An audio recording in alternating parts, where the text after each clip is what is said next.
Okay, guys, hello. It's me. Oh wait, no, yeah, sorry. Yeah, so I look like shit right now.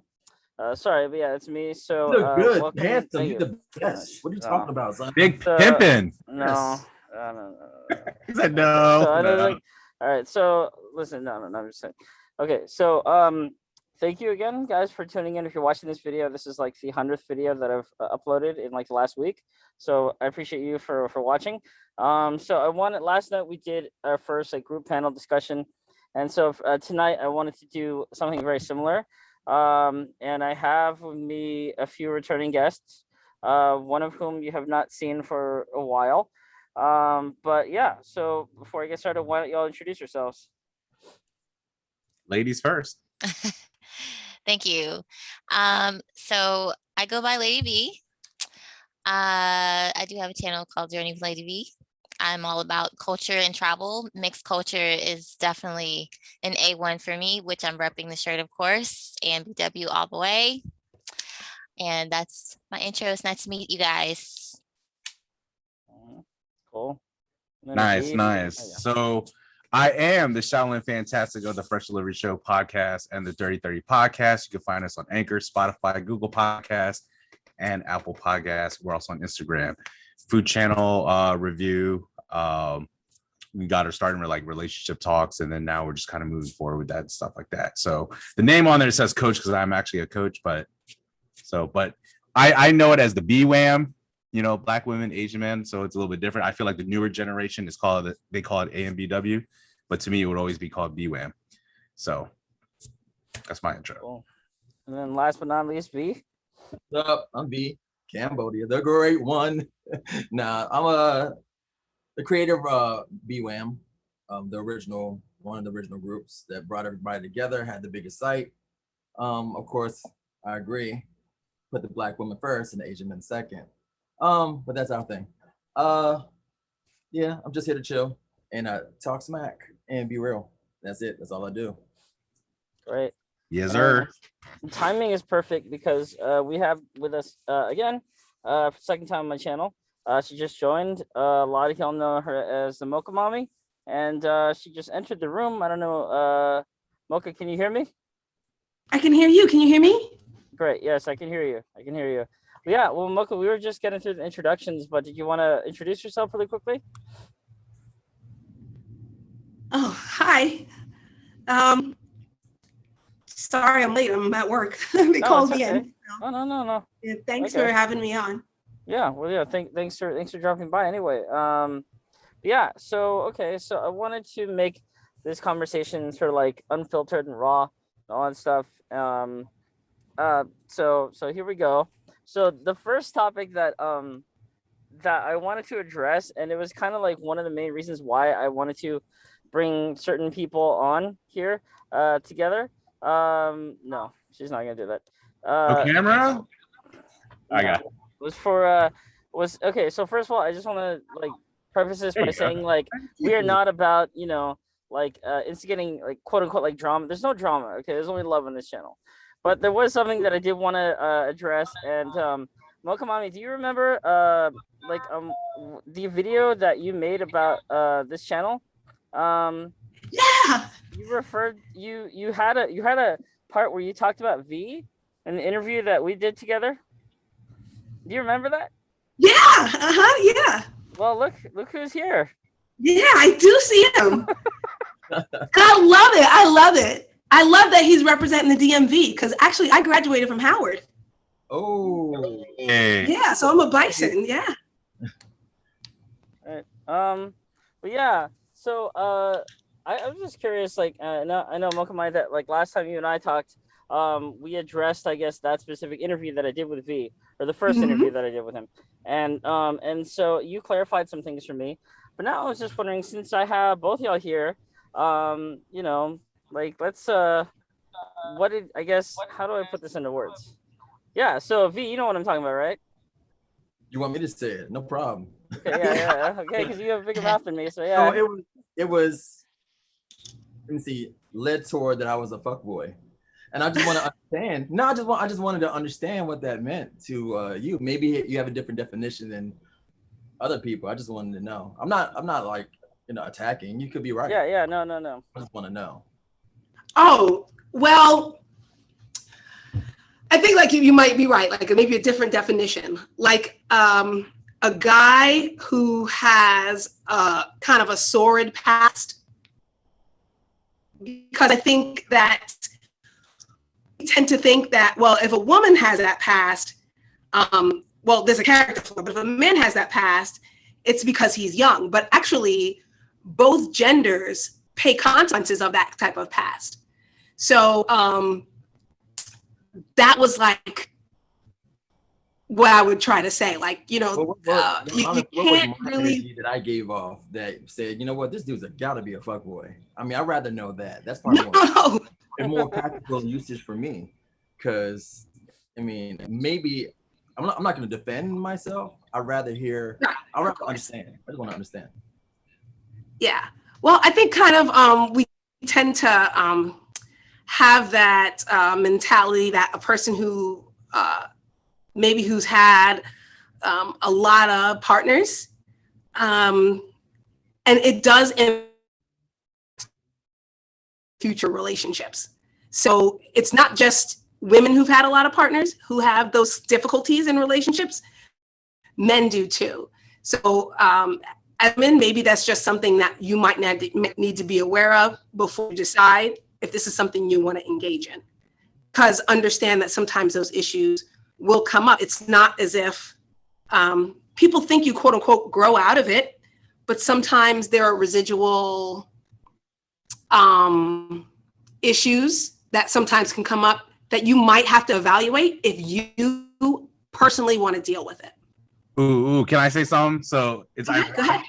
So I had two questions. So one, I was talking to V and Mari earlier about the word fuckboy, right? So like myself growing up, I'm not trying to expose my age. Obviously, I'm a little bit older. To me, a fuckboy means like a faggot, right? That's a term that they use in, Okay. right? That's what I know. But obviously now I know the generation, that's what they call a player. And so you mentioned women are like that too. So do you call them a fuck girl? Is that what they're called? Well, there's definitely names for women who engage in that behavior for sure. So like, so not trying to defend V, but just because I know the trends of the AMBW community, right? So when people's past, whether they are promiscuous or not, it's their business, you know what I mean? And I get it, when you're on the internet, it's a place for people to speak freely, positive and negatively, right? But a person's past, it's like a house they grew up in a long time ago. Do you keep bringing about the house that they lived in back then? Or you talk about their current present?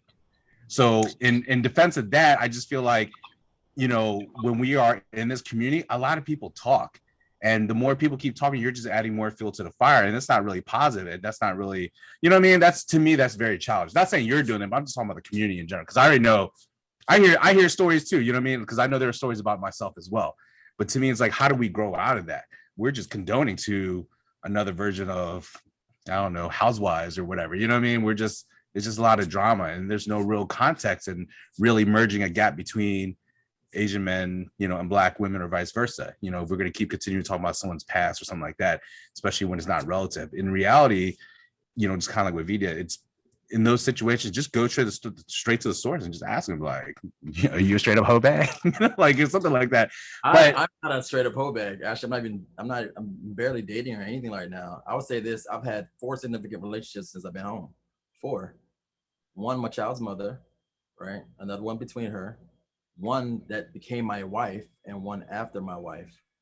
So I've actually been in relationships. When I was single, I was kind of, I was out there, but I never lied. I was honest with people. I never, so, I mean, I'm not being, I think because my pervasiveness and my charisma, people assume that I'm a fuckboy. I'm really honest with people. And if you look at my track record, my real track record, I don't think that can really be, I'm definitive of that. So, I mean, I came home when I was 29 years old. I was locked up for 14 years. Okay. Emotionally, I'm still like a 15-year-old because I never got the relationships to grow from that. Mentally, I'm like a 50-year-old. I'm smarter than most people around me. Everyone knows it. There's not a question about it. To find the balance between those two is troubling, you know what I'm saying? And like, I didn't understand what like relationships were. You know, the first one, I didn't forgive my child's mother because of something she did, and I ended a relationship. You know, and that kind of, you know, I have a great relationship with her now because we're friends, but then I went to the next relationship and forgave too much and took a lot of crap, and then a lot of resentment grew from that. So it's like, you know, what people assume about me is one thing, but who I am, totally different thing. I think if you ask anybody who's been in a relationship with me for real, will tell you, yeah, he kind of messed up, but like there's more compared to a lot of people. I'm not at all. I don't think. Right? It just feels like so many other people hold on to other people's past, and it just seemed like, to me, it's just like they're masking their own insecurities with what they want. You know, I'm open about mine. Like I'm open. I'm Right. like, which is. And I think that that's imperative that you're open about it, because then someone can make the decision. Is this something I want to deal with or not? You know, is this something, like you said, like when I had said about like, hey, whatever your value system is, if people are open about it, then that puts the ball in your court, because then you can decide, hey, if this is something I can deal with, you know, so, you know, because there are some people who maybe they're a lot less casual about it, like especially coming from the faith community, we're a lot less casual about those things. So Right. if a guy says that up front, like we kind of already know, like this is somebody who's probably not on my same wavelength. Not that they're a bad person, but they're not the person that I would want to engage with because of my particular value system. So I think that's really important, like that people are upfront, because I think it's so much better than being dishonest. Do you think having a faith-based like foundation is better overall for relationships, in your opinion?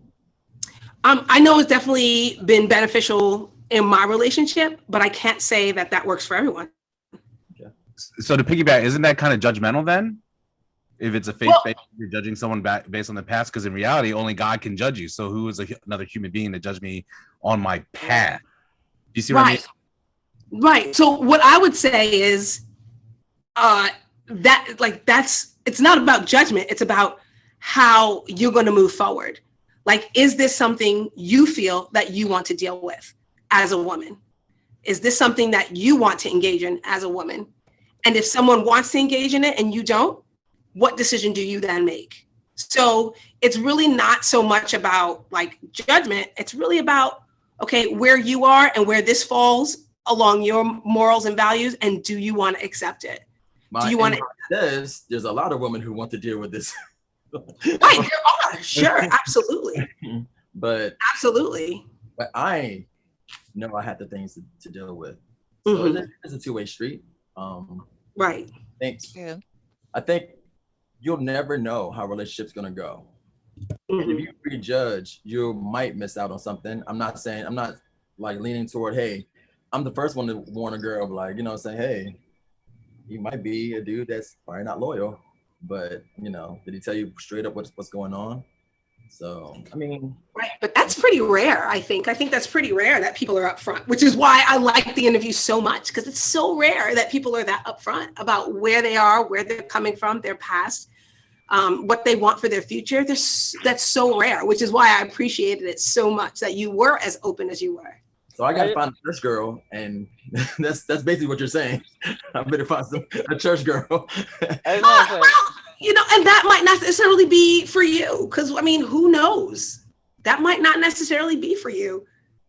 That might be for you. That might not necessarily. And that's why I'm all about like making sure you're making the most informed decision. And just because a lot of the people in my community do have a faith-based value system, it would be hard for us to interact with someone who doesn't. So that's going to be a huge challenge. I've dealt with a few women that have been in really religious. I find a little duality in them. Kind of that's true. I find it like, okay, you're one way in the streets and a whole nother way somewhere else. But that's my own experience. I'm not blanketing everybody. I'm saying my own few experiences with people who have been in the community, like very religious community, that there seems to be not bipolar, but bipersonality situation. Yeah. Oh yeah. And I've experienced that too. Of course, I respect your value system. Of course, we're in the same church every Sunday, but then Friday night, you're singing a different song. So I totally totally agree. Like they'll be a part of a singles ministry and they'll have all the same, they'll claim to have all the same value systems as you, but then when they ask you out Friday night, it's like, hold on, wait a minute.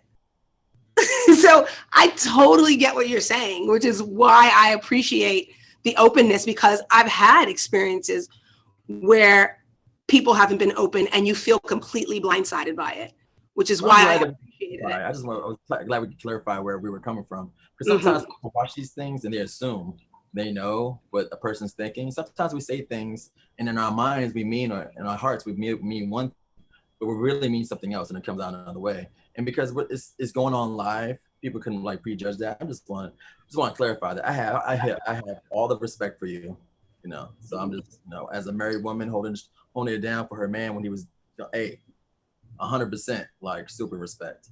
So you're like a solid man, and I respect you as a woman. And I respect the fact that you were so honest and open about your past when so many people are very covert and really, there's a lot of duplicity out there. And that's why I appreciated you guys being so overt about it. And I was like, and you were like, well, I expect controversy from this. And I was like, oh, then let me make a video about it, because I definitely appreciated that a lot. And I wanted people to see it. And I wanted people to make up their minds about it. Like, yo, who was this ugly woman not on cam? And now it seems like, hey, she's pretty beautiful. Okay. Her husband got a camera. Nice. Very good. Thanks. And I just want to say I am a human whole bag, so it's okay. I claim that. I have no shame about that. V maybe not, but me definitely. Yeah, yeah, definitely. I'm not saying I didn't have situations, but I remember being hurt. I remember going out there and trying to, like, you know, trying to define myself as a man when there was no way to do so. And yeah, like, I mean, when I first came home, I was a good looking guy. I'm sorry, I was, and I took advantage of that. You know what I'm saying? Right, like, right. I did, you know what I'm saying? And a person that's been incarcerated away from women and trying to like reclaim his manhood, I don't even know how to say, you know, but I never lied. You know, I wasn't out there like, hey, you're gonna be my girl. And then I never did that. I was like, I don't know. I just told him I don't know what's gonna go on. I'm just letting you know, this is, man, I'm older now. I gotten it out my system, but hey, I'm old. I'm old. I can totally relate in that area, like when you're coming from one situation to the next and there's like that gap.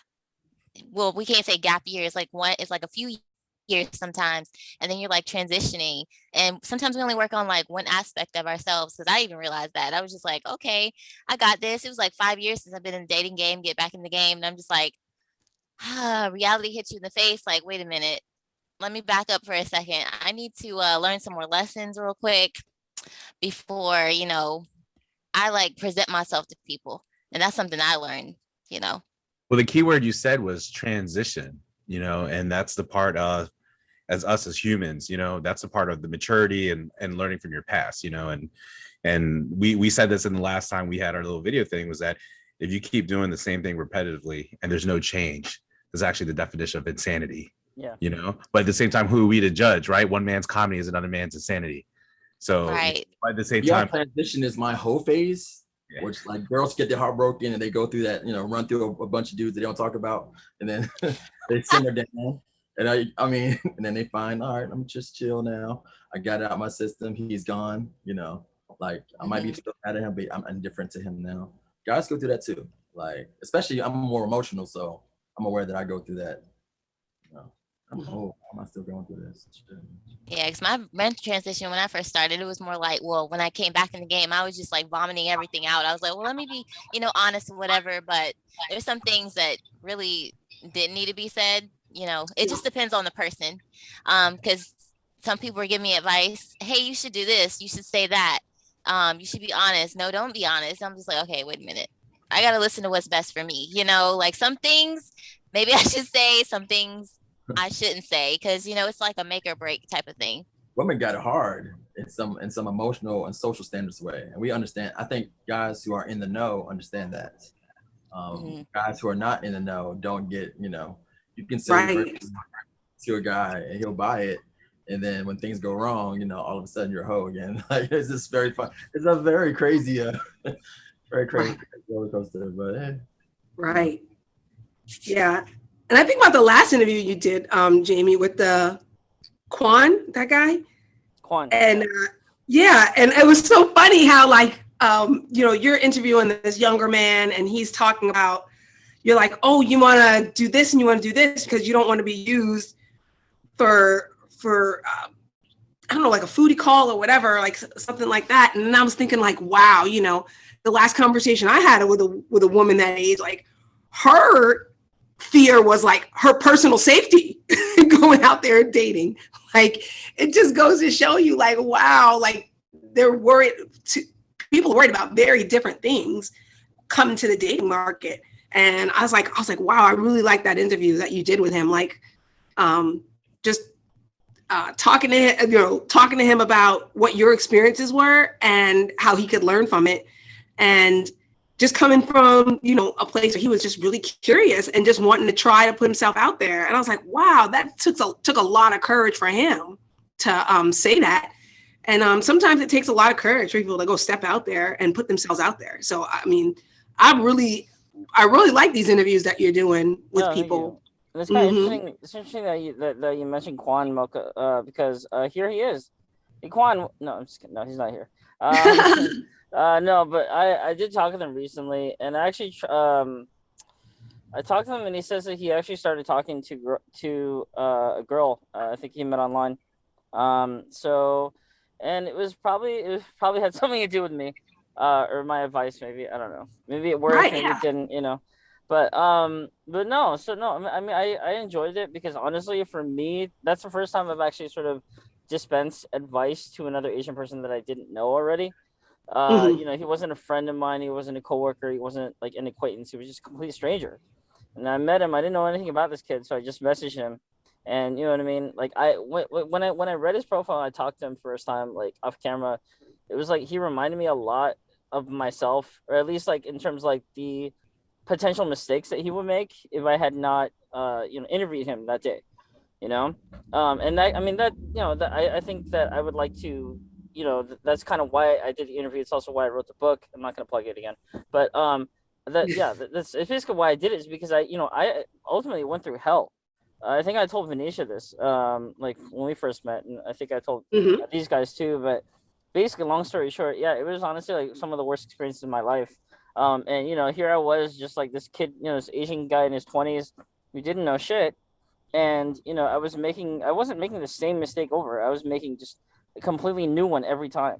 But then when I hit rock bottom, it was like, okay, it's kind of like just I had to improve. I had to improve myself, or just had to improve the way that I approach women. Otherwise, I don't know what I would have done. I emotionally was not in a good place.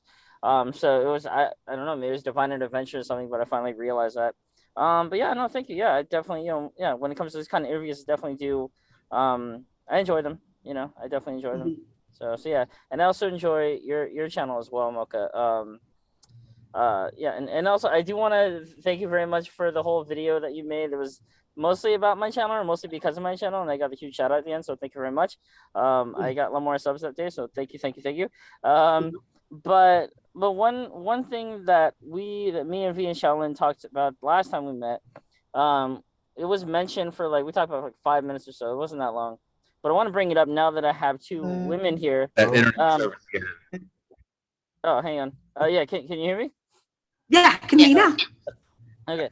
So one thing that we talked about really quick was, it was actually my question. I asked these guys. It was like, so what's your experiences with, like your girls or whatever, what I mean, like apologizing to you, right? And I'm not gonna repeat verbatim what was said during the conversation, but I will sum it up by saying that the response is very interesting, and I know it varies from person to person, and it most likely varies from gender to gender, which is part of the reason why I brought you guys in here as well, because I wanted to have a more diverse panel too.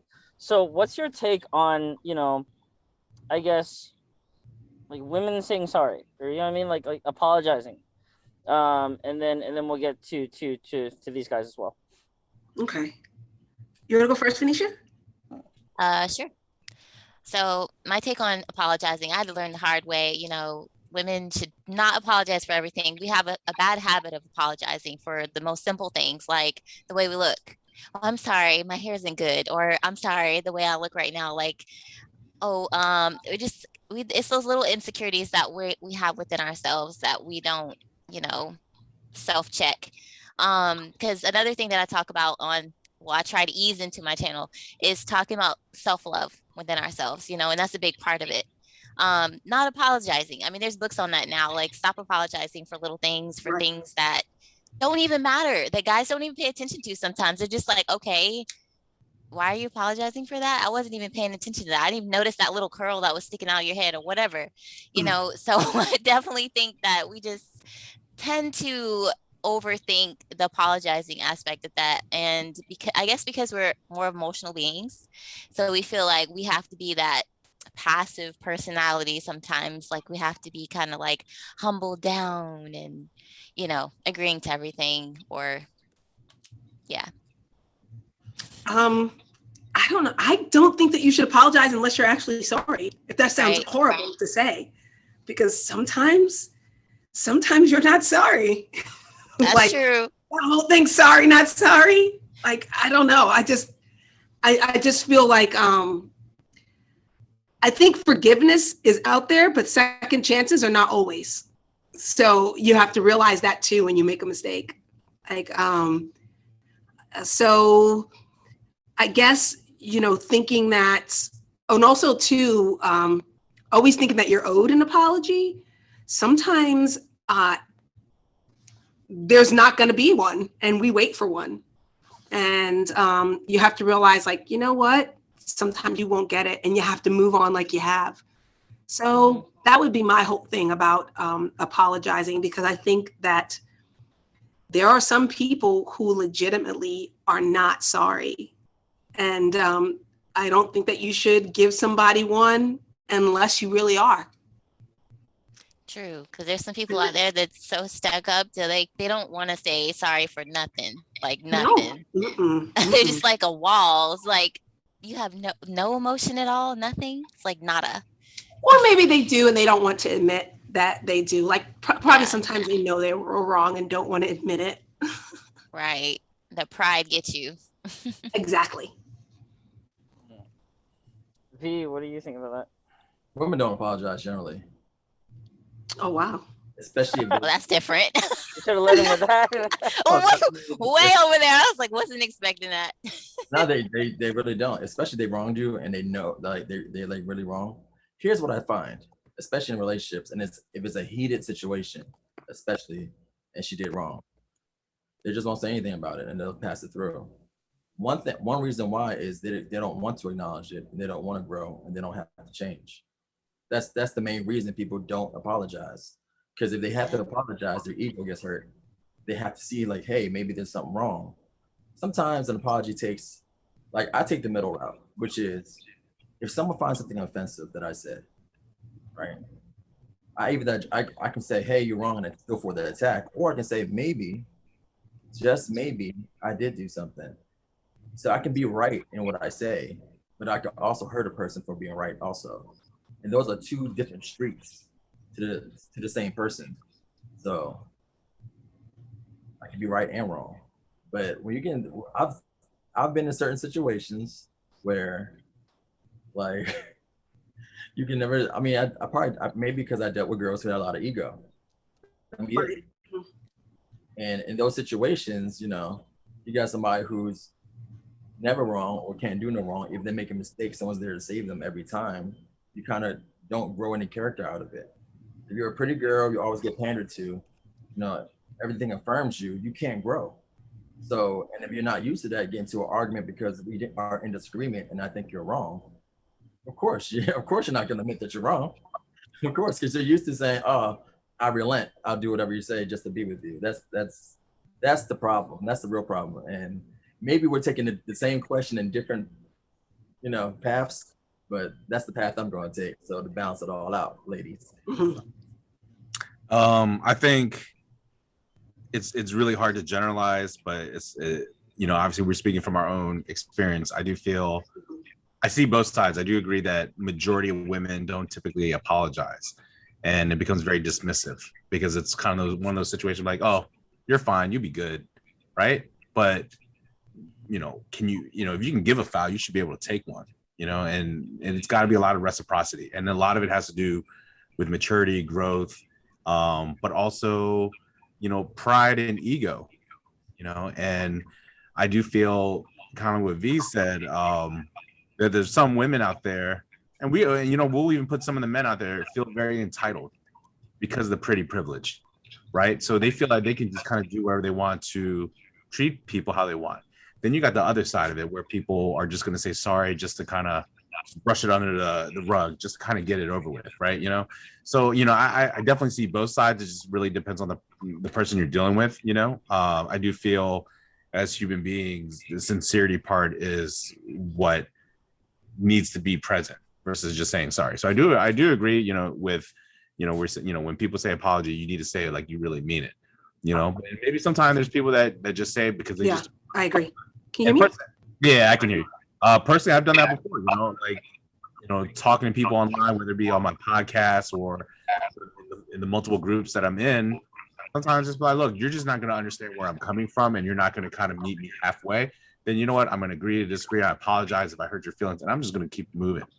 Right? You know, do I mean that apology? Yeah, but at the same time, it's kind of like, you know what?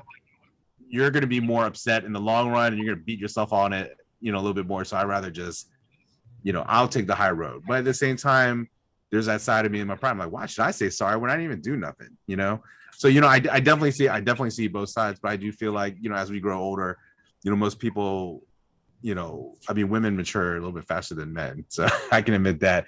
I mean, I didn't mature until like I was like in my 30s, you know, but, you know, we should definitely be a little bit more sincere. And, you know, if we're going to say sorry, we actually have to, you know, mean it, you know, apologize for what we did. And then what can we do to move forward? What can we do to be better? And that just shows you the better versions of ourselves. So. Those are great answers. I just finished it up by saying that I personally believe that no matter how sincere or insincere the person is being, it depends. Like the word "I'm sorry for doing this" or whatever is not said unless you're interested in resolving the conflict by any means, even if that means lying through your fucking ass, or because you're just tired of arguing. It's like, okay, just stop already. I just want to shut up. So you say those words, which are like magical words, because apparently they just lead to the next conversation and lead to things getting better. So it's kind of like almost like an easy way out, I guess. Like, I'm sorry. That's my personal opinion. Pop out. Yeah, like a band-aid over a bullet wound. Yeah, like a band-aid over a bullet wound. So I get what you mean. Okay. So I also wanted to. My next topic would be, I guess, getting over a breakup or a divorce or whatever. Like for me, I've never been married. I've been engaged once. It didn't go well, but just in general, I just want to get all your guys', you know, opinions on, you know, moving on in the healing process, and typically how do you deal with it, and if you vent, how do you vent? Yeah. V, you can go. Because I'm going through a separation with my wife. We're supposed to, she said she don't get the papers. That hasn't happened yet. I don't know why, like, you know what time it is. But for me right now, it's like I'm kind of off and on, back and forth. Like a part of me wants to go out and just date, like for real. But like last night I was asking myself a question, like, how did this happen? And what was it? Like the pandemic, I lost both my jobs. Things were, when my wife was not good anyway, and they were stuck in the house together. And she said she was done. Like, and I look back to the vows, like, you know what I'm saying? Like when I was like 20,000 in my bank account, 6 figures a year, you know, when I moved her daughter in, having her son half the time and her like twin like nephews. So I took this woman in from Detroit, right? This is my view, this is on my side. So she'll probably have a different version, right? But I asked myself, you take vows with a person, you say like for better or for worse. This only a pandemic could take me out. This was my worst, right? And she decided to up and roll. So I was paying most of the bills except for the water and electric, and I had the water paid off too. So she had a $130 bill every month, and she was working almost full time.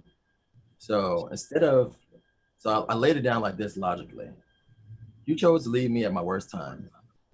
Because I'm a felon, it was hard for me to get a job. You didn't believe in me. You probably wanted out and had this planned anyway. And the fact that you had the money to try to help me out and get me back on my feet, but you chose to buy a house in the same state that I live in instead of moving back to Detroit. To me, logically, that says you didn't want to be in this relationship by what this is stepping stone. Because a woman that really loved me and wanted to be with me and work things out. That money would have never went to that house. That money would have been to help me, support me, get me back on my feet, and we'll work through this. But that was not what happened. So that's how I came to the end of it. Like, so I was just a stepping stone. I took care of your daughter who was disrespecting me the whole time. You kind of taught her how to hate men and not trust men, you know. So I leveraged love. I love this woman and I paid for it. So people could say I'm bitter, but I'm thinking about it logically. Like, I gave my all. Maybe it wasn't enough.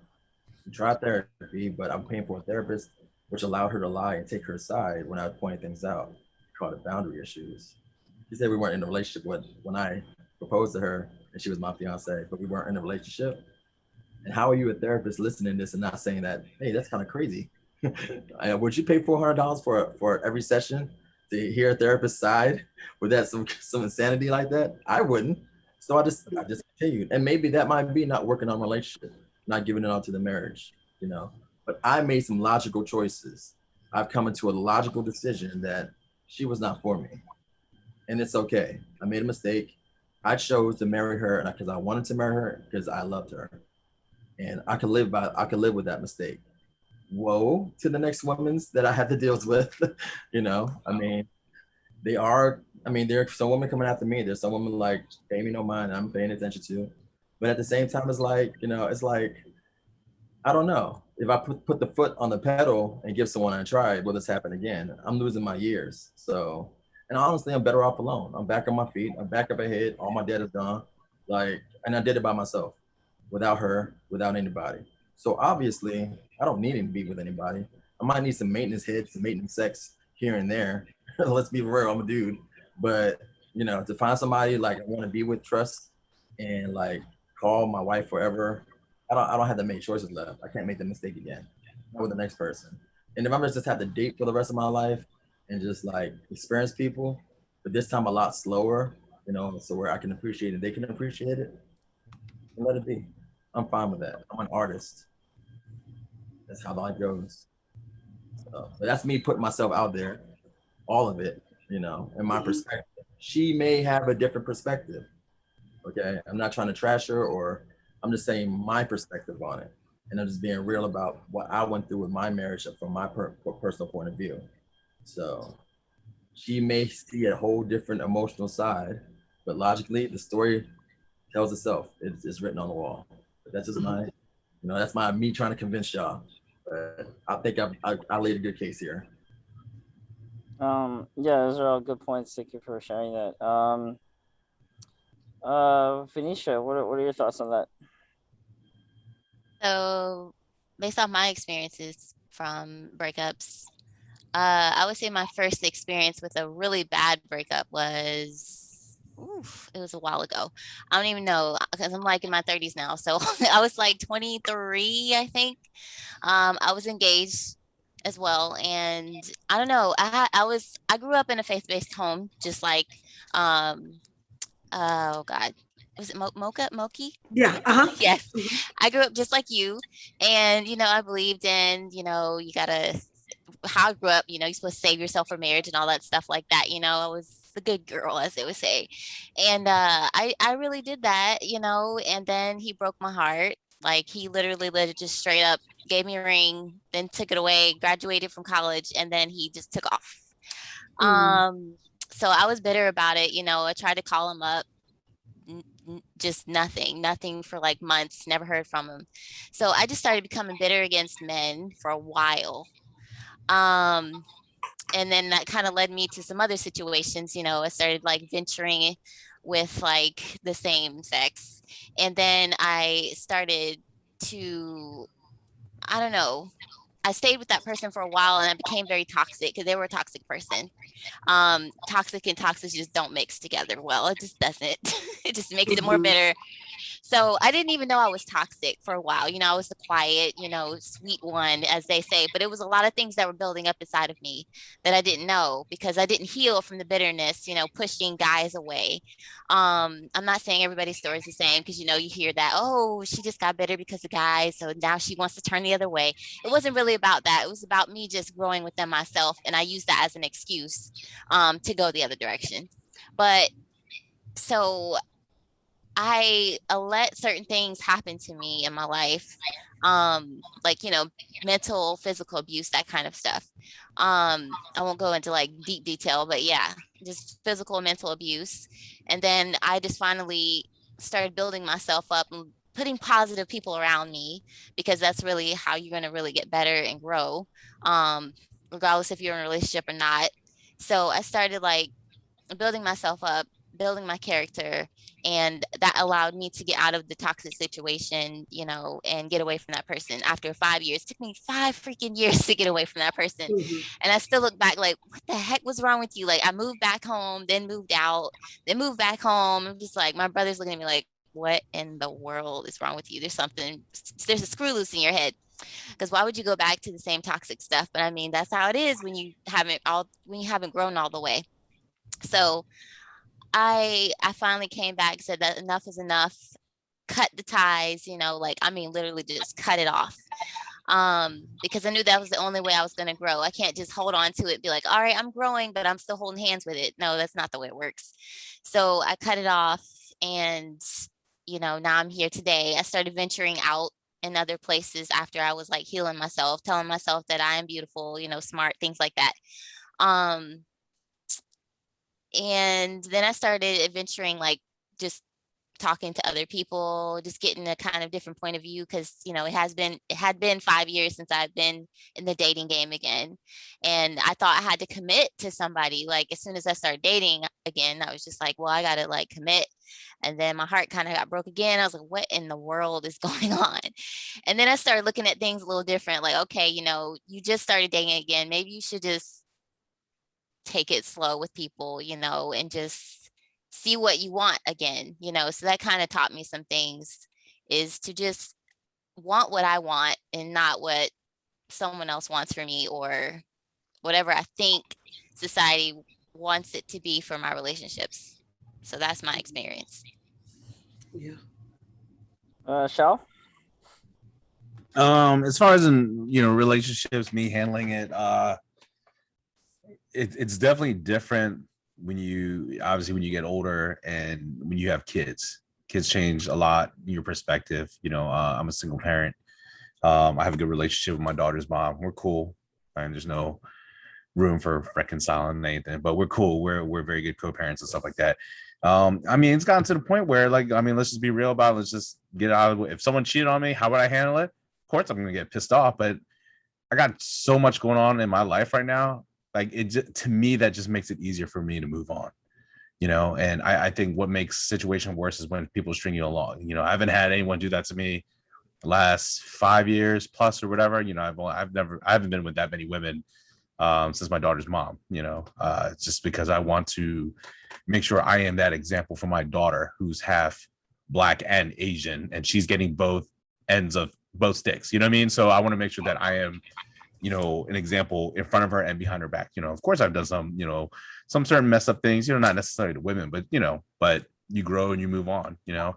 But if I just feel like emotional cheating would probably affect me a lot worse. But again, it goes back to, I have to learn to accept that not everyone that I'm dating, whether they look good, they got money or whatever, they're not meant for me, or maybe I'm not meant for them. And that's the first part that people need to recognize, the acceptance part, right? Sometimes, you know, all right, hypothetically, let's say I'm in a 2-year relationship, falling in love, whatever. She cheats on me and we break up, and she's been in love with dude, whatever, right? I you know, and like any other person, you're going to question who you are first, right? Now at my age, I don't even question that. You know, I do question, like, did I give it my all? Is there something that I could have done differently to handle? Maybe I could, you know, spend a little bit more time with her and date her. I didn't give her something that she needed and she had to move on. Or I can look on the other side of the coin and just be like, maybe she was just a fucked up person and she just wanted her cake and eat it too. Either or, it ended. And that's the part I need to accept. And I have to move on because I have, you know, a career, I got a child, I got mortgage, you know, I travel, I do a lot of things. And, you know, when it comes down to it, it's, you can't waste your time because time is so valuable. Money is time. Time is money, right? And why keep you know, spending my time trying to make the wrong person right for me when the right person won't be able to find me.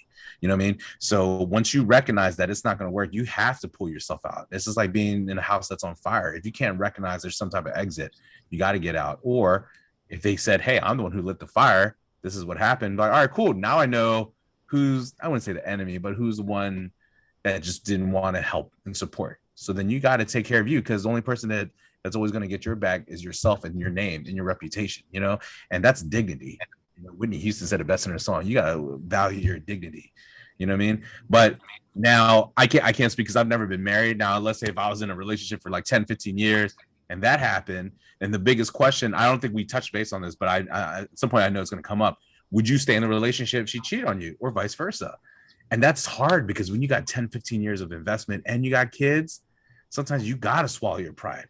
And I'm not going to call out any names. I just say it's someone that I'm related to. They've been together for 25 years, married for maybe like, I don't know, maybe like 10 years or something like that. At some point in their relationship, she did cheat on him. You know, we caught her. I saw the email too. You know what I mean? She was making plans, but he stuck with her. And I used to get so pissed off. I'm like, bro, like, you could go out and meet so many other girls. You got so many, he just wanted her. He stuck with her. And then she realized the grass was not as green on the other side, you know? So I kind of held that little resentment deep down inside that I don't want to be in that same situation.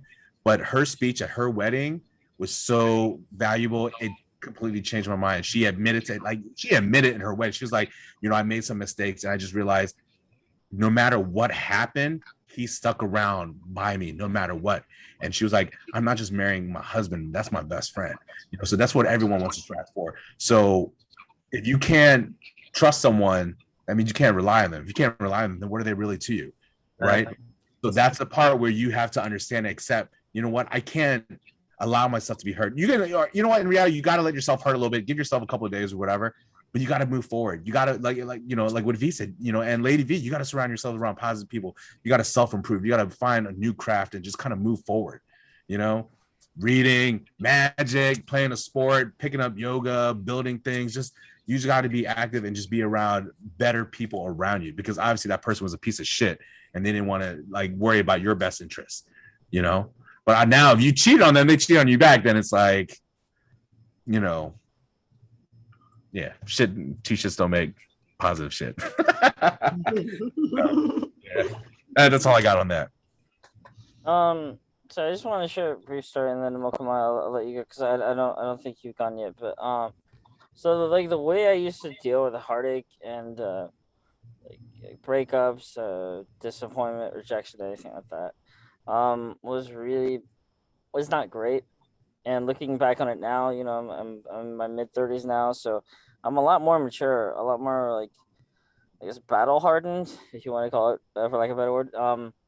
So I know that, you know, for me personally, I have one rule when it comes to like just this sort of thing in general. Like two rules. Number one, never do anything because of anyone. So that includes acting out of emotion or making, you know, stupid ass decisions because I'm emotional or sad or upset and I'm looking for a rebound or looking for a way to cheer myself up. And then number two, never do anything for anyone unless it's yourself. And I think that does sound kind of selfish, especially when you try to take into consideration the concept of like being chivalrous, because, you know, like so I'm sort of trying not to go off tangent. Basically, I'm trying to defend my comment in terms of, you know, don't do anything for anyone. And you know, it's just my experience that like it's every time I've done that, it never pays off. You know, like for instance, oh, sorry. No, I didn't mean to cut you off, but I see what you're saying. But at the same time, like, don't change your character because someone else treats you like shit. You know what I mean? Like, if you're a good person, you're selfless, right? Obviously, resources come and they play a big part and it helps out. But if you're a good person, you're just a giving person, don't let that one chicken head let you change who you are. Yeah, you are battle heart. There's an ice box where your heart is, right? But at the same time, it's like only you can control that thermostat to melt that ice box. And are you going to be jaded and you're going to start treating other people like shit because someone else treats you like shit? You see what I mean? So it's you just got to find the right people around you. You know, it's just like, it's the way I look at it in relationship. It's almost like sports, a basketball team. You know, you could have been treated by a bad team, and then you're gonna go to this new team and treat them like crap because the bad team treated you bad. No, you want to put yourself around better people that help you grow and you help them grow as a unit, right? And now if it's not reciprocated, you better peace out like LeBron James and go find another team, you know? Like never change who you are, especially if it's a good character. You know, if you're a giving person, continue to be that, because that's what we need in this world. Our world's so fucked up right now. We just need better people to just be selfless. You know what I mean? I agree with you. I didn't mean to cut you off, but I just had to say that because I think you're a good dude. I think what you're doing for the community with these interviews, I think you're really good. And when I heard you say hard, and I'll be honest with you, I heard that tone in your voice. Like some shit happened, right? Like I feel you, man. You know, that's in the past. You know what I mean? Like it's just like, you know, we kind of brought this up earlier. Like, you know, you don't talk about people's house that they lived at when they were 4 years old, and it's in the past. Got to focus on what's in front of you now. You know, stop looking in the rearview mirror because you're gonna crash. Some girls need shit lifted for them. We are there to lift it for them. That's how it goes. It's part. It's how it. Yeah, man. If I could be nice to them, like, all right, I'll lift this shit for you. All right, cool. I just no, thank you for that. And like I said, it's not. I don't. Yeah, I should clarify, I guess. So I don't mean like literally never ever do anything for anyone, especially if they're deserving of it, I guess.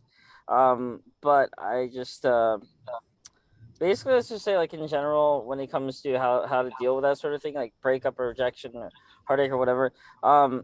Like I said before, I used to deal with it in a really non-productive way.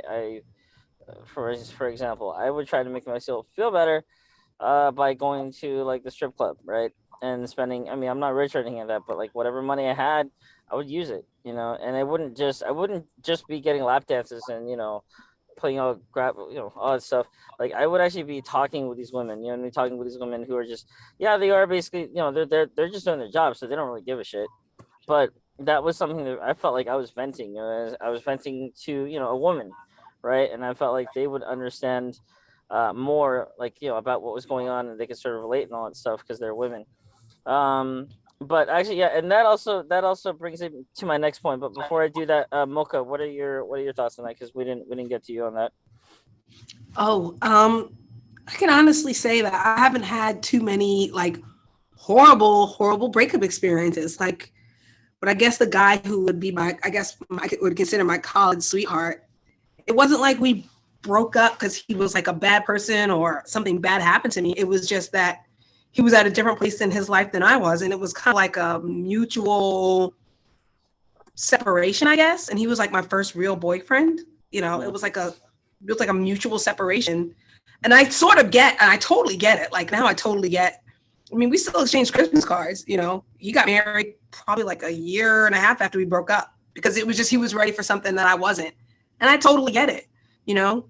And he's still like a good person. And even after that, I think the second guy I dated, again, now this guy wasn't from the faith-based community, but he still was very respectful of my values. And he was a good person.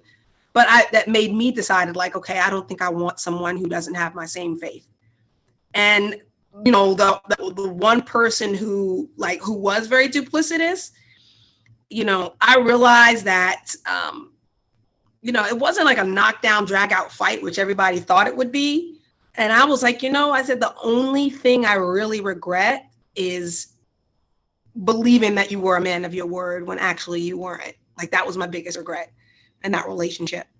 And he was like, I would rather you yelled at me than told me that. But, and then not so long after that, I met my spouse. So I haven't had these horrible, you know, breakup experiences where I've been like cheated on or treated poorly. Sound like business mergers. No, it doesn't even sound like passionate, like, but maybe I'm wrong. It's like okay. No, because in my opinion, if you're on a marriage path, there needs to be an element of business in it, because marriage is a business arrangement. Someone actually did. So I mean, and that's not, and I'm not trying to defeat love or anything, because I love my husband dearly. He definitely is my best friend in the world. Like, when I think about him, he makes me like laugh, and we get along so great. Because even if he was not my husband, we would still really get along because we have so much in common. But I would be very remiss if I did not look at his resume before engaging. So because again, I was on a marriage path, and the faith community is like, hey, if you're going to engage in certain things, you have to be married. I would have been dumb if I would have just been like, wow, he's really handsome and he's really smart. Like, hold up. He is very handsome. He is very smart. But what else is going on? Like, so I think that if you are on the marriage path, I think you do have to think about the business aspect of it, because if you don't, a poor business partner, I mean, that could cost you longer than the marriage did, right? Yes, it definitely can. And from this point on, but like, I'm gonna tell every girl trying to do business. It's all about, like you said, it's business. I'm not trying to sound cold, because I'm not a cold person, but at the same time, I would be lying to you if I said that I didn't look at the other aspects of it. Like, if I didn't look at the other aspects of it. And I know when we first did our prenup, he was more upset than I was, and he had more assets than me. But I was very insistent. Like, well, he's like, well, God says, I respect God. I respect the Lord. I respect the Bible. But at the same time, you have 30 acres that you need to secure. Like, so let's get this together. Like, you have X amount of, he was a professional baseball player before I met him, and he had a lot of memorabilia. You probably need to secure that, and I think that was and I understand why he felt he felt like it was like a level of distrust. And I'm like, it's not distrust at all, because the worst comes to worst, we can use it to put it under, the dining room table to stop it from wobbling. That's the worst case. So, I mean, I remember that being like a source of contention, the business aspect of the marriage. But at the same time, I'm very grateful that we still have that. So to kind of piggyback on that is exactly like what y'all said. The biggest issue is that people don't understand how business works, right? Business is just like a job. You got to have good work ethics. If you have good work ethics, the primary goal of the team or the job is to grow, to build revenue, right? You can even use love and call that revenue, right? It's how much you invest into the company and how much you want to work. How much are you willing to swing the bat for your teammate and vice versa? How much are you willing to nurture your team and make them grow? People don't understand that. And it's about me, give, or sex. Okay, let's go to dinner. And that's it. There's no real context. There's no, foundation built. It's all like exterior motives and everything. It's such a facade. It's fake. And social media just amplifies that. And, coming from the AMBW, BWAM, still BWAM to me, community, it's out there so much. And I'm sure it happens in Spanish men, Black women, Asian men, Spanish women, all these other groups. People are people. Right. I'm not trying to like signify, by race or ethnicity, but just because we're in the same, community, it's out there so much, and it kind of goes back to the original conversation we talked about, with V and his background, because there's that, pre-thought, that prejudgment. Like, are you really going to invest and try to figure out, is this worth it, and kind of get to know somebody, or are you just going to go based off what you think and not invest it, or just trying to sabotage somebody? When it comes down to it, that's bad business right there. That shows someone's work ethics and their character. You know what I mean? So that means you shouldn't even have that person in your circle. I kind of like the fact that some people assume these things about me and don't know, because shows their true character, shows them who they are. It shows me that exactly. And then, like, on a human to human basis, since you think you're judging me, I'm really judging you. I get to filter out who doesn't need to be in my life, who needs to. And sometimes, I see the mistake is like, should I ask a girl her credit score now? I mean, I'm pretty sure my credit score is way better than hers. So I was like, and then do I treat her based on her credit score? Do I treat her by her body count? Do I treat her by the kids she brings to the relationship? Do I treat her by her values? And how do I know her values are real or not? Or she's just parodying something that I want to hear, So it's such a hard, it's just a very difficult game. And the hard part for me is choosing who's the best out of all these people for me. And at the end of the day, I never know. You know, You got to invest time into the buffet, man, to figure out which meal is the best.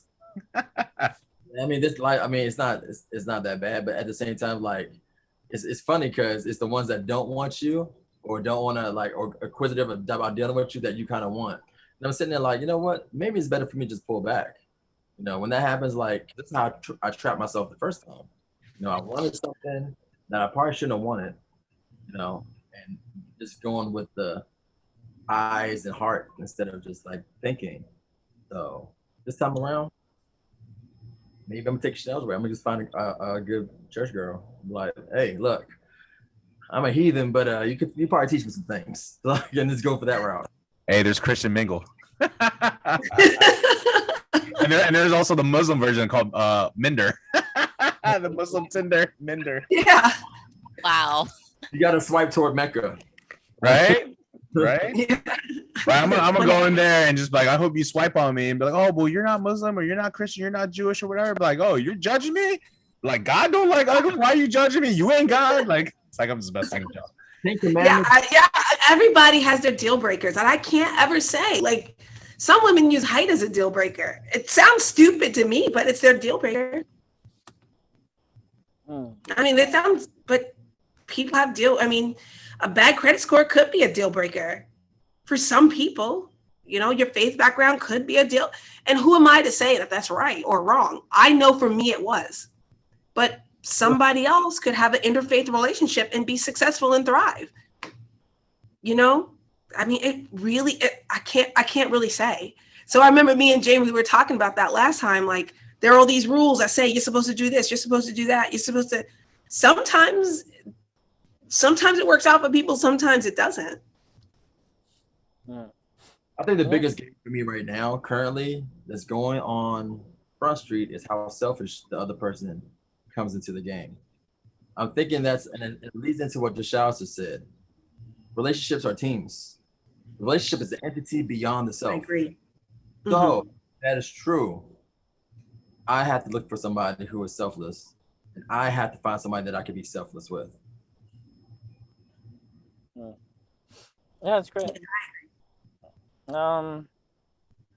So yeah, on to the next point, which I had to think for a bit, but now it's back.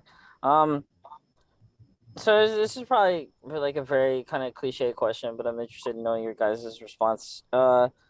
So maybe not necessarily pertaining to anyone here, because none of the, don't get it twisted. No one here is that young anymore. No, everyone here is, like more mature, more experience, more life experience. I'm not gonna say everyone's age, but that's just a matter of fact. I think we're all sort of at that point. But just in general, like, who do you, when it comes to like advice about, dating, advice about men or advice about women, whatever, who do you think is the best person to turn to for that? Whether it's like, you can say like, or like generally speaking, if you're a guy and you're trying to ask for a girl, then you would probably go for, another girl. Or if you're a girl, you might go another guy. Basically, yeah. Just what do you guys think? And Venetia, we'll start with you. I'm trying to understand your question completely. You said that if I was good at someone for advice to date someone else. No, I mean, okay. So actually, you know what? No, sorry. Let me clarify. So for advice, on other women, do you think that it's best to go to a guy or another woman for that? Because it's yeah.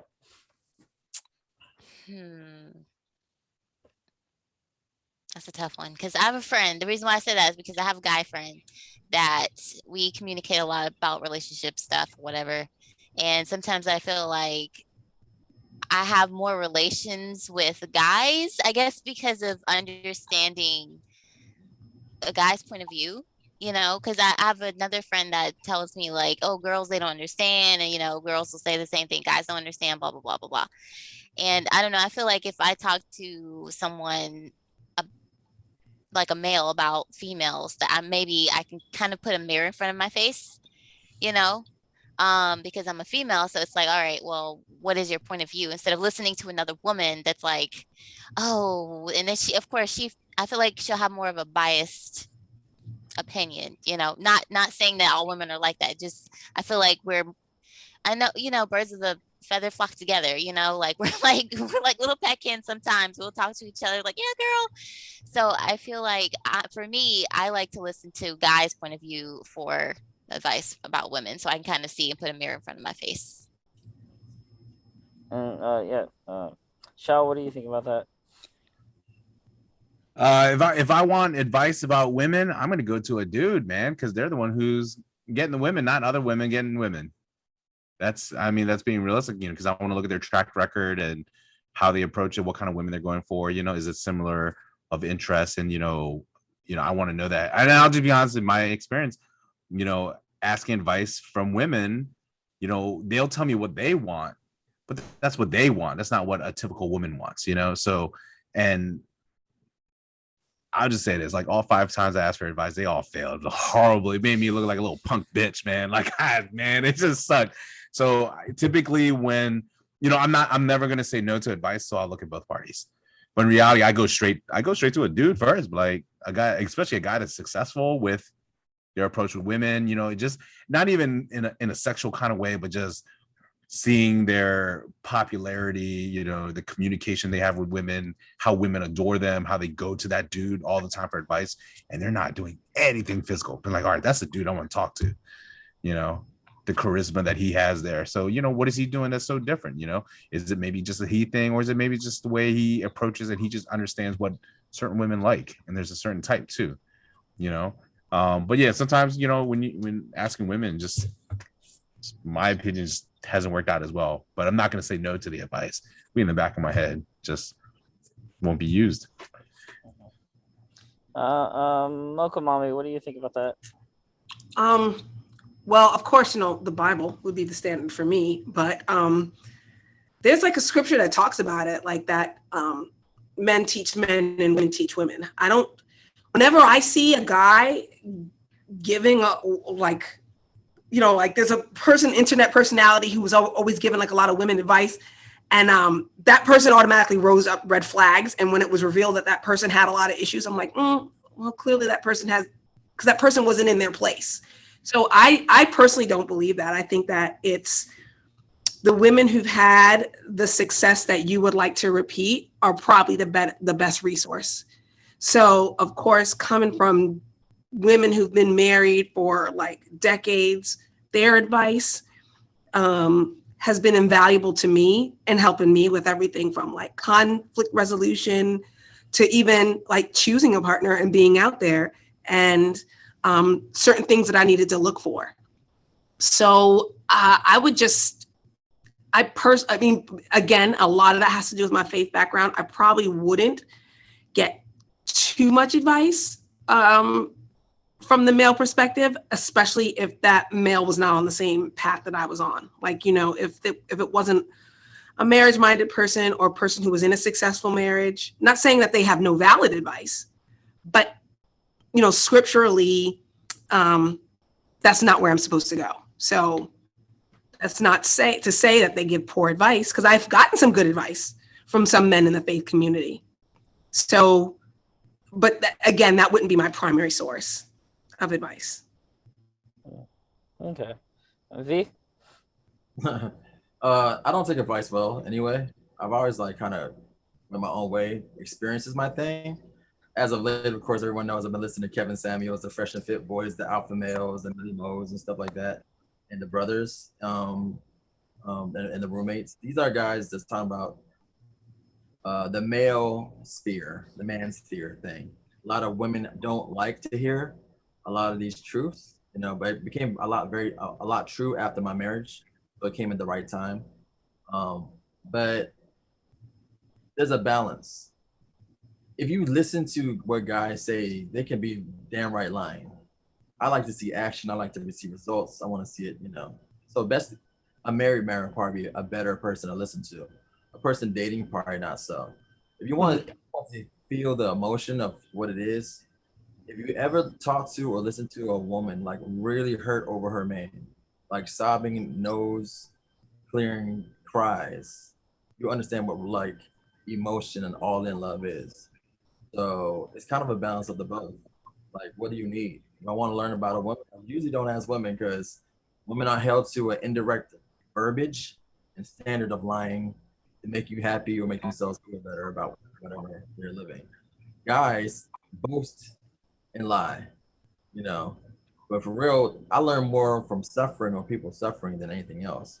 Because pain teaches, honestly, pain teaches ease, you know. But avoidance, I don't think avoidance is the answer either. Like, I'm not gonna avoid relationships because I've been hurt. You gotta go after it, you know. So sometimes you gotta face it. And I may not be the most faith-based person, but I'm very spiritual.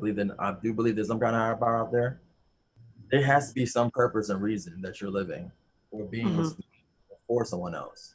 And that's something you have to find for yourself. You know, I mean, Yeah. who knows? I could be staring that girl for me the next day. You know, you'll never know. That's so true. You never know. Like when I think about like how me and my spouse met, like it was the most crazy thing. Like how it's just and then over and over again, there's been like little things that confirm this is the right person I'm supposed to be with. And it's like it could be the silliest thing that would happen like on a random Wednesday that lets me know like, oh my gosh, this guy I'm supposed to be with, because I find myself like impressed by him and then like laughing at him, but then he drives me nuts. But I would not have anyone else drive me nuts except for him. And it's just like, and it's like I think about like we'll have these crazy like inside jokes and everybody will think it's corny, but it's like there will be things over and over again that will confirm, because I can't say it's one particular thing that confirmed it for me. I would say that it's a day could go by, it'll just be confirming like, yeah, this is the guy you're supposed to be with. As if it was destiny, right? I mean, and I know it was God. So it was like, I know, you know, like, because it'll be like something crazy that will go on. And it'll be like, only this guy would have been able to handle or deal with this situation. I guess that's all it is. We're just waiting for our destinies to meet. Yeah. That's it. Maybe that's the answer. Okay. And I just have one last question, so I'm gonna wrap it up by asking. It's a very broad question, but I think like in all the interviews I've done up to this point, I've never asked it. I don't know why. So obviously the title of this group is AMBW channel. Yeah, that's the name of my channel. So obviously it's all things AMBW related. Please subscribe, like, and comment if you haven't already. It's a shameless plug. But I had a question. Like, why do you think it is that, or I asked you, why should Asian men and Black women date each other? And what are some of the positive things that they have in common? And yeah, sorry, you, V. Date whoever you want. I just have a preference. I don't know why I have a preference. I'm not gonna tell somebody that you can find love anywhere. You know, I think it's especially different. You're gonna get a lot of attention, and there's a lot of issues that come along with it. But I think it's worthwhile. And I say this: don't take it off the table as not an option. That's why BWAM was created. You know, to show people that it's an option. Now, why people should do it? I mean, there's no reason. You know, you can fall in love with a white girl or Asian girl or whatever any day of the week. You know, just what your preference is. So, all types of people come in all different colors of backgrounds. They're just people. You got to find the individual. That's more important than anything else. I love the channel. I'm for BWAM, but the reality is, people are still people. They're human beings first. Their race, their skin tone should be the last thing about them that you should worry about. It's who they are, more important than anything else. Venetia, what are your thoughts on that? So I agree with V. It's all about different colors, the different races, you know, like you are an individual person. But I do have a preference. I didn't really know that until later on. I guess because of the fact that I wanted to break the race barrier. That was my goal. I intentionally went out and wanted to date outside of my race besides dating Black men, because of all of the, I guess, the culture ignorances out there. And it's not just for Asian and Black, that's for Hispanic, that's for, you know, Latino, whatever. Like my brother, for example, he's married to a Hispanic woman. And he thought that I went out and wanted to go talk to somebody just because he was dating outside of his race. maybe a little influence of that inspired me, but it really was because I really wanted to educate myself. And that's why I started dating outside of my race, is to educate myself and to break that race barrier where I feel like there's a thin line because I've dated different people, white, black, Asian, and I've seen different cultural differences and things that might have been said that they think they know, but they really don't know. They're just like, oh, well, you're comfortable with saying this, but you can do the opposite, and you just have to realize that, okay, there's some things that we really don't know that we think we know because we're comfortable. We're all in each other's faces. Yeah, that's my take on it. Okay. Mocha Mommy? I think more like V. I just think it's something that we shouldn't take off the table. Because what if I was like something like, oh, this guy's Hispanic, and he speaks with a funny accent. What if I didn't give him a chance? I would have missed out on an opportunity of a lifetime. So again, I just think that we shouldn't take these racial things too seriously. And yeah, there might be some hurdles to go over. Especially at the grocery store, because I feel like that's when I mostly acutely realize that I'm in an interracial relationship. And I think my oldest daughter is experiencing the same thing, like, because they're always snacking, like what he brings. And she's like, what is this? And he's like, oh, just try it. And the next thing you know, she likes it. And honestly, I'm just grateful because I love my daughter so much. But she marches to the beat of her own drum. She's a little odd, Like she has about 12 pairs of Chucks, but they never match. You know what I'm talking about? Like she always wears mismatched shoes. I'm grateful she found somebody who accepts her for it. You know what I mean? And who loves that about her. So I don't really care what race the guy is. I'm just grateful that she has somebody that there's something in common with and who accepts her for who she is. So that's really my whole hope, is that people can just find someone that they have a lot in common with, who accepts them for who they are, no matter what race that person comes in. Yeah, those are great responses. And Shao? Wait, question before we get to my response. So, not trying to pick at the religious thing. So, like, if someone was that good with your daughter, but he just wasn't Christian, would you still allow it or no? Because are we treating religion the same thing as race? Are we discriminating? Oh, well, you're not Christian, you're checked off the list. You know what I mean? But what if he's like the most amazing person in the world? He helps other people. He's selfless and is a good person. He's just not Christian. Well, I would have to leave that up to her, if that is her deal breaker.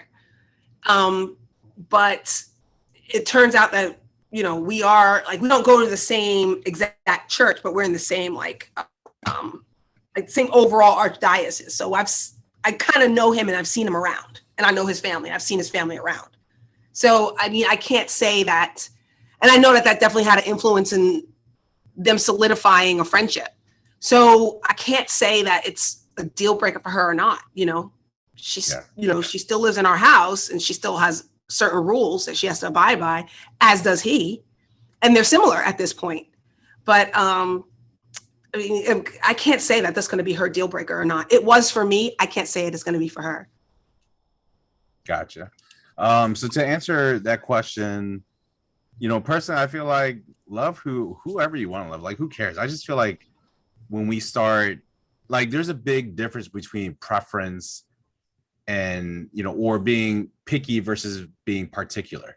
You know what I mean? So you can have your preference, but if you start generalizing, like, oh, well, I just don't date any white people or black people or Asian people because you had this bad experience, you just like knocked off the entire race because of your bad experience. And in a way, it's a discrimination at that point. But at the same time, you do you. That's your life, whatever you need to do. But again, it goes back to publicly saying that it shows your character too. I do feel, Asian men or just Asian community and the Black community, we do have some similarities, especially with the struggles made in America, especially with the things that are going on right now, and even in the past, during the 1800s and even further than that. I do feel like the gap needs to be bridged, especially with all the stereotypes and some of the negative stories that we hear. A lot of that has to do with our generation that's prior to us. But as far as in relationship, I mean, being transparent, love whoever the fuck you want to love, you know, like don't let someone stop you from that. They're a good person, they're treating you right, go for it. You know, don't let a skin color, don't narrow your chances and put yourself in a box, and you just might miss out on the most great, amazing things out there, right? It's just like, it's like I hate to use it, it's like a buffet. You just got to go and try the food. If the food's good, maybe that's just one chef, try it from another chef, you know? So just go out there and just be a good person and love people. Doesn't matter what they are. They could look like freaking Martian Manhunter or something. I don't know, or something. So Yeah. you can't discriminate, you know? Yeah, thank you very much everyone for responding to that. Okay, well that wraps up the panel for tonight. If you made it to the end of the channel, if you made it to the end of the video, awesome. My fucking Tylenol PMs is starting to kick in, so that's why I've been kind of loopy. But no, I have insomnia. But so yeah, again, if you made it to the end of this video, like, comment, subscribe if you're not already, and show your friends all that stuff. So I'm gonna be posting this very soon. So before I sign off officially, like, do you guys, do you have social media? Can people find you anywhere if they want to, look you up and learn more about you? Anybody? If no one's gonna go, I'll go. Go ahead, Lady V. Go ahead. I saw you were about to say something. You can find me at Journey with Lady V on Instagram as well as YouTube. Like I said before, if y'all saw in the beginning, I do culture and travel channels. I'm sorry, my channel is about culture and travel. Okay. Mocha Mommy? I'm just Mocha Mommy on YouTube, and it's mostly a mentorship channel. Okay. Guys, what about you? Oh, you can Go ahead. No, go ahead. Rock, paper, scissors, go. All right. So yeah, you can find my podcast on Spotify, Google Podcasts, Apple Podcasts, iTunes, and Anchor. You can also find our stuff on YouTube as well. You can find me on Instagram at The Fresh Delivery Show, but you can also find my handle at Shao_Lin_fantastic. So yeah, hit me up. I don't really have a channel or none of the stuff that they got because I'm just me. You can find me on Facebook with a fake name, VEE SOVAUHN. I think that's how I spelled it. I'm on Instagram also as V Magic Mixologist. If you can't spell it, then you shouldn't be talking to me anyway. And yeah, I just kick it. I'm just the normal person. I'm very open, and I just don't shut down unless you're kind of crazy. Other than that, you're welcome. Just come on in. Hey guys, there you have it. If you're interested, you can look them up on their handles. But until then, thank you very much for watching, and tune in when we post the next video, which will be probably tomorrow. So thank you very much, everyone. Bye. Guys. Peace.